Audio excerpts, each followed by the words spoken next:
دیرمە لە مەکتەب ئاگایان پرچی دوودانە دوو دەکاتە چەند هەموو تێک ئاگایان نووسی دەکاتە چوار کەچی ئەمن لە حسابان نمرەی کەم دەهێنا و داهاتمە خوارد ئەویش تەنیا لەبەر ئەوەی لای من وابوو دوودانە دوو دەبێت بە یەک نابێ بە چوار لای من وابوو ددان و دوورین و زبان نابن بە چوار دەبن بەزار بە تێگرایی دەکەن هاوار لای من وابوو دوو دەست و دوو لاقی مرۆڤ نابن بە چوار لە لەشێک داواتێنەکار لای من وابوو گەڕاک خان و کۆڵان شەقام نابن بە چوار دەبن بە چار تێدا دەژین دەوڵەمەند و خەڵکی هەژار لای من وابوو کۆلکە و ڕیشە لەق و گەڵا نابن بە چوار دەبن بەدار هێندێک کورت و هێندێک درێژ وەکو چنار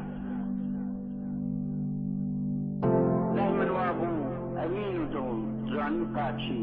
نابن بە چوار دەبن بە یار لە لای دڵدار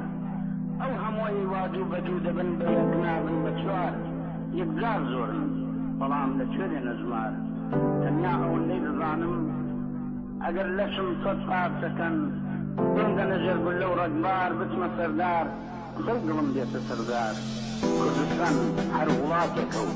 نابێ بە چەخ نابێ بە چەخ